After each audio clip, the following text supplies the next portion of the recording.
Je me rappelle, quand je suis arrivé dans ma nouvelle famille, je n'avais que 3 ans. Après avoir perdu ma maman, j'étais encore petit et innocent. J'ai cherché le réconfort près de ma nourrice en silence, mais j'ai vite compris qu'il n'y aurait pas de seconde chance. Même avec le temps, rien n'a changé. Le froid dans ses yeux ne m'a jamais quitté. Je me suis construite sans ses bras, comme une enfant qui n'existait pas. Je me rappelle les bains brûlant ma peau, hurlant de douleur dans l'écho, les cheveux tirés, la tête en feu. Je devais me taire, fermer les yeux, pour éviter la gifle, éviter la peur, éviter de changer de couleur, prendre sur moi, serrer les poings, apprendre la vie sans aucun soin. Je n'ai jamais eu de je t'aime, ni de compliments, ni de je t'aime quand même. Pas de câlin pour réparer mes peines, juste la douleur qui coule dans mes veines.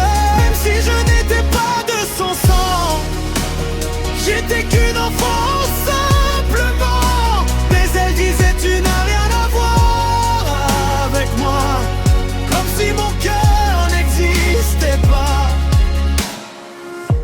Elle ne m'a jamais souhaité mon anniversaire. Pour elle je n'étais qu'un courant d'air. Tu n'as pas le même nom qu'elle répétait, comme si ça suffisait pour me rejeter. À 16 ans j'ai commencé à travailler, mais je ne savais pas ce qu'elle préparait. L'argent était pour elle et non pour moi, et ça jusqu'à mes 32 ans déjà. Le père nourricier rend mon grand cœur ne faisait aucune différence, aucune erreur. Il avait fait un carnet d'épargne pour moi, mais elle l'a vidé le jour où il s'en alla. C'est mon argent, ce n'est pas le tien. Ces mots résonnent encore comme un lien. Je suis parti sans un sou en main. Elle m'a tout pris, même mes lendemains. J'ai subi sa colère, ses humiliations, les insultes, les coups, les punitions, la ceinture, les gifles, le martinet tiré par les cheveux, alors qu'elle n'a jamais levé la main sur ses propres enfants. Mais je suis toujours debout malgré eux. Je n'ai jamais eu de je t'aime, mais aujourd'hui je me l'offre quand même. Je transforme la rage en lumière, je guéris les blessures d'hier. Elle m'a volé mon innocence, mais pas ma force ni mon espérance. La douleur fait partie de moi, mais elle ne décidera plus de ma voix.